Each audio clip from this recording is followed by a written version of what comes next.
আসসালামু আলাইকুম ওরহমতুল্লাহ। সম্মানিত ইসলামিক ভয়েস বাংলা ইউটিউব চ্যানেলের দিনী ভাই ও বোনেরা, আমি আশা করি আল্লাহ তাআলার অশেষ রহমতে আপনারা সকলেই ভালো আছেন এবং সুস্থ আছেন। আলহামদুলিল্লাহ। আজ অত্যন্ত গুরুত্বপূর্ণ ছোট্ট একটি ভিডিও নিয়ে হাজির হয়েছি। সিজদায় মাথা রেখে কেউ যদি 21 বার এই ছোট্ট দোয়ার আমলটি করে, অর্থাৎ মাথা রাখা অবস্থাতে এই দোয়াটি পড়েন, আল্লাহ তাআলা চাহে তো মাথা উঠানোর আগেই আল্লাহ তাআলা আপনার দোয়া কবুল করবে। মনের মধ্যে শতভাগ বিশ্বাস নিয়ে নিয়ত করে ছোট্ট আমলটি করবেন। এই উদ্দেশ্যে ভিডিওটি সম্পূর্ণ মনোযোগ দিয়ে দেখার অনুরোধ করছি। সিজদা হলো সকল ইবাদতের শ্রেষ্ঠ একটি অংশ। আল্লাহর কাছে কোনো কিছু চাওয়ার তথা দোয়া করার ইচ্ছায় এবং শুকরিয়া স্বরূপ সিজদার নিয়ম রয়েছে। সিজদায় গিয়ে দোয়া করলে দোয়া কবুল হওয়ার সম্ভাবনা বেশি থাকে, কেননা আল্লাহ তাআলা সিজদার সময় সবচাইতে বান্দার বেশি নিকটবর্তী হয়ে থাকেন। আসলে সিজদা হলো আল্লাহরই প্রাপ্য। পৃথিবীর সব কিছুই মহান রব্বুল আলামিনের জন্য সিজদা করে।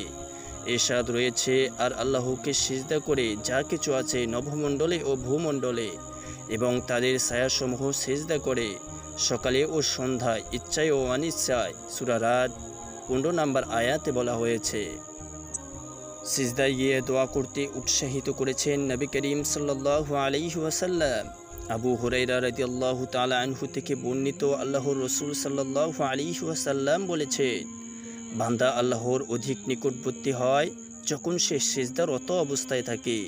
এটিও সহিহ মুসলিম শরীফের সহিহ একটি হাদিস। ফেরেশতারাও মহান রব্বুল আলামিনের উদ্দেশ্যে সিজদা করে। এরশাদ হয়েছে, তারা কি আল্লাহর শ্রেষ্ঠ বস্তুসমূহের প্রতি লক্ষ্য করে না? তাদের ছায়া ডানে ও বাঁয়ে ঢলে পড়ে আল্লাহর প্রতি সিজদারত বিনতভাবে। আসমান ও জমিনে যত প্রাণী আছে সবাই আল্লাহ তাআলাকে সিজদা করে এবং ফেরেশতারাও, আর তারা অহংকার করে না। এটি সূরা নাওয়ালের 48 থেকে 49 নম্বর আয়াতে বলা হয়েছে। তবে কেউ কেউ এই সিজদার ক্ষেত্রে আদব রক্ষার কথাও বলেছেন। সিজদা যেহেতু নামাজের রুকুন, তাই সিজদার আদব রক্ষাতে কিবলামুখী হওয়া, সতর ঠিক রাখা, ওযু থাকা ইত্যাদিকে উত্তম বলেছেন তারা। অতএব যে কোনো সময় দোয়া করতে হলে আল্লাহর হামদ বা নবী করিম সাল্লাল্লাহু আলাইহি ওয়াসাল্লামের উপর দরুদ শরীফ পাঠের পর 2 রাকাত নামাজের সিজদায় গিয়ে অথবা শুধুমাত্র একটি বা সিঙ্গেল সিজদায় গিয়েও দোয়া করলে দোয়া কবুল হবে ইনশাআল্লাহ। নবী করিম সাল্লাল্লাহু আলাইহি ওয়াসাল্লাম সিজদায় কখনো কখনো সিজদাহের তাসবিহ এর সঙ্গে এই ছোট্ট দোয়াটিও পড়তেন। অর্থাৎ যে দোয়াটি দেখাচ্ছে, চাইলে আপনারা এই দোয়াটি পড়তে পারেন। তবে 21 বার যে দোয়াটি পড়তে হবে সিজদাহের তাসবিহর নিয়ম মেনে, আমি সেটি কিছুক্ষণ পরেই বলে দিচ্ছি ইনশাআল্লাহ। সুবহানাকা আল্লাহুম্মা রব্বানা ওয়া বিহামদিকা আল্লাহুম্মা গফিরলি। প্রিয় দর্শক, আমি আবারও বলে দিচ্ছি, সুবহানাকা আল্লাহুম্মা রব্বানা ওয়া বিহামদিকা আল্লাহুম্মা গফিরলি। এভাবে আপনারা অবশ্যই মাঝে মাঝে সিজদায় এই দোয়াটি পড়ার চেষ্টা করবে। সিজদাহের তাসবিহ পাঠ করার পরে, অর্থাৎ হে আল্লাহ, হে আমার প্রতিপালক, আমি আপনার প্রশংসা সহ পবিত্রতা ঘোষণা করছি। হে আল্লাহ, আমাকে ক্ষমা করে দিন। বুখারী মুসলিম শরীফের সহিহ একটি হাদিস। বুখারী মুসলিম শরীফের সহিহ একটি হাদিসে দোয়াটির কথা বলা হয়েছে, তাই আপনাদেরকে শিখিয়ে দিলাম ইনশাআল্লাহ। আল্লাহর খুব কাছাকাছি যাওয়ার জন্য এবং দোয়া কবুলের জন্য আরেকটি সুন্দর সময় হলো ভোর রাত। চেষ্টা করবেন এই সময় দোয়া করার, কারণ এই সময় সিজদায় গিয়ে আল্লাহ তাআলার কাছে দোয়া করতে পারেন। তখন আল্লাহ তাআলা শেষ আসমানে চলে আসেন বান্দাদের ডাক শোনার জন্য, অর্থাৎ বান্দার ডাক শোনার জন্য এবং বান্দার মনের নেক আশা পূরণ করার জন্য। সুবহানাল্লাহ, সুবহানাল্লাহ। হাদিসেও এসেছে, আল্লাহ তাআলা প্রতিদিন রাতের শেষ তৃতীয় অংশে নিচের আসমানে অবতরণ করেন এবং বলেন, কে আমাকে ডাকবে আমি তার ডাকে সাড়া দিব, কে আমার কাছে কিছু চাইবে আমি তাকে তা দান করব, আর কে আমার কাছে ক্ষমা চাইবে আমি তাকে ক্ষমা করব। সহিহ মুসলিম শরীফের একটি হাদিস। আপনারা চেষ্টা করবেন দিনী ভাই বোনেরা শেষ রাতে ঘুম থেকে উঠে আমলটি করার জন্য। এবং এছাড়াও আপনারা যদি পারেন তাহলে কিছু কিছু সময়, যে সময়গুলোতে দোয়া কবুল হয়, যেমন আরাফাতের দিন দোয়া কবুল হওয়ার অন্যতম একটি সময়। সেই দিন ওই ময়দানে থাকা অবস্থায় দোয়া করলে আল্লাহ তাআলা দোয়া কবুল করে থাকেন। কারণ আয়েশা রাদিয়াল্লাহু তাআলা আনহু থেকে বর্ণিত হাদিসে রাসূলুল্লাহ সাল্লাল্লাহু আলাইহি ওয়াসাল্লাম বলেছেন, আরাফার দিনের মতো আর কোনো দিন এত অধিক পরিমাণে জাহান্নাম থেকে মুক্তি দেওয়া হয় না। সুবহানাল্লাহ, সুবহানাল্লাহ। আল্লাহ তাআলা দুনিয়ার নিকটবর্তী হন এবং বান্দাদের নিয়ে ফেরেশতাদের নিকট গর্ব করেন। আল্লাহ বলেন, কি চায় তারা? সহিহ মুসলিম শরীফের একটি সহিহ হাদিস। তাই আমরা চেষ্টা করব যেই সময়গুলোতে দোয়া কবুল হয় সেই সময়গুলোতে সিজদায় গিয়ে সিজদাহের তাসবিহ পড়ে তারপরে দোয়া করতে হবে। প্রিয় দিনী ভাই বোনেরা, আপনারা কম বেশি সকলেই হয়তো জানেন, যারা আমাদের চ্যানেলের ভিডিওগুলো নিয়মিত দেখেন তারা কম বেশি জানেন যে সিজদায় গিয়ে কিভাবে দোয়া করতে হয়। সিজদায় দোয়া করার নিয়ম নিয়ে আমি আপনাদের তারপরেও কিছু সংক্ষেপে বলে দিচ্ছি, যাতে করে আপনারা এই নিয়মে দোয়া করতে পারেন। আমরা জানি সিজদায় দোয়া কবুল হয়, এটি বিশ্বনবী সাল্লাল্লাহু আলাইহি ওয়াসাল্লাম নিজেও বলেন। বান্দা যখন সিজদারত থাকেন তখন সে তার রবের সবচাইতে নিকটবর্তী হয়। কাজেই তোমাদের এই সময় বেশি বেশি করে দোয়া করবে। এটি মুসলিম শরীফের একটি হাদিস। আর সিজদায় দোয়া করার জন্য নিয়ম হলো, প্রথমে অবশ্যই সিজদাহের যে তাসবিহ আছে সেটি পড়ে নিতে হবে।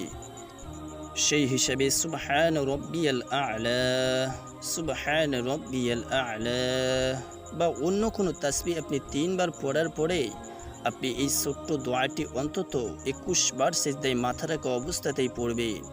নফল নামাজের সিজদায় আমি অনুরোধ করছি, আবারও বলছি, নফল নামাজের সিজদায় মাথা রাখা অবস্থায় সিজদাহের তাসবিহ যেটা দেখাচ্ছি, সুবহান রব্বিয়াল আ'লা, সুবহান রব্বিয়াল আ'লা, এভাবে অন্তত 3 বার পড়ার পরে 21 বার মাথা রাখা অবস্থায় পড়বেন। ইয়া জাল জালালি ওয়াল ইকরাম, ইয়া জাল জালালি ওয়াল ইকরাম। হে মহিময় মহা অনুভব। এটি কিন্তু দিনে রাতে বেশি বেশি পড়ার কথা বলা হয়েছে। হাদিসে এটা পড়লে আল্লাহ রাসূল সাল্লাল্লাহু আলাইহি ওয়াসাল্লামকে অনুসরণ করা হবে এবং নবী করিম সাল্লাল্লাহু আলাইহি ওয়াসাল্লাম হাদিসেও বলেছেন, তোমরা সবসময় ইয়া জাল জালালি ওয়াল ইকরাম পড়াকে অপরিহার্য করে নাও। তিরমিজি শরীফের একটি হাদিস। এছাড়াও এটিকে ইসমে আজমও বলা হয়েছে।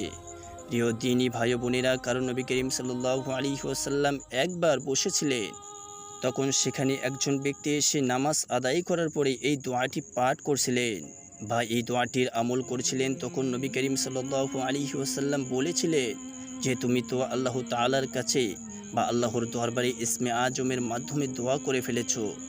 যে দোয়ার মাধ্যমে বা যে নামের মাধ্যমে বা ইসমে আজমের মাধ্যমে আল্লাহ পাকের কাছে দোয়া করলে বা ডাকলে তিনি বান্দার ডাকে সাড়া দেন এবং কিছু চাইলে তিনি তা দান করেন। সুবহানাল্লাহ। এটিও তিরমিজি শরীফের একটি হাদিস। তাই কার কি মনের নেক আশা বাসনা সেগুলো সিজদায় গিয়ে, বিশেষ করে শেষ রাতে চেষ্টা করবেন সিজদায় গিয়ে অন্তত 3 বার সিজদাহের তাসবিহ সুবহান রব্বিয়াল আ'লা, যেটি আমি স্ক্রিনের মধ্যে দেখাচ্ছি সাইডে, সুবহান রব্বিয়াল আ'লা, এভাবে অন্তত 3 বার পরে আপনি অন্তত 21 বার কিংবা তার চেয়ে বেশি পড়ার চেষ্টা করবেন। ইয়া জাল জালালি ওয়াল ইকরাম, ইয়া জাল জালালি ওয়াল ইকরাম, এভাবে অন্তত যতটুকু বেশি বেশি পড়া যায় সিজদায় মাথা রেখে পড়ার পরে আপনারা নামাজ শেষ করে 2 হাত তুলে আল্লাহ তাআলার কাছে আপনার মনের নেক চাওয়া পাওয়াগুলো তুলে ধরবেন। রব্বুল আলামিন ইনশাআল্লাহ আপনাকেও নিরাশ করবেন না, আপনার মনের নেক আশাগুলো পূরণ করে দিবে। নিয়ত করে যদি আমল করেন আল্লাহ তাআলা সিজদায় দোয়া কবুল করে থাকে, বান্দার নেক আশাগুলো পূরণ করে থাকেন। এবং যদি সম্ভব হয় শেষ রাতে অর্থাৎ ফজরের অন্তত আধা ঘন্টা 1 ঘন্টা আগে উঠে সুন্দর করে ওযু করে 2 রাকাত নামাজের সিজদায় মাথা রেখে সিজদাহের তাসবিহ পড়ে এই আমলটি করে দেখুন। মহান রব্বুল আলামিন আপনাকেও নিরাশ করবেন না। দিনী ভাই বোনেরা, আল্লাহ তাআলাই পারেন, দুনিয়ার যে কাজটা কেউ পারেন না সেটা মহান রব্বুল আলামিনই করতে পারে। তাই এই বিশ্বাস নিয়ে নিয়ত করে আমলটি করুন এবং এরকম নতুন আমলের ভিডিওগুলো ইসলামিক ভয়েস বাংলা ইউটিউব চ্যানেলে আমরা প্রতিদিনই দিয়ে থাকি। আশা করছি আপনারা নতুন ভিডিওর জন্য চ্যানেলটি সাবস্ক্রাইব করে রাখবেন। সকলেই ভালো থাকুন, সুস্থ থাকুন। নতুন ভিডিও দেখার আমন্ত্রণ জানিয়ে আজকের মতো বিদায় নিচ্ছি। আসসালামু আলাইকুম ওয়া রাহমাতুল্লাহ।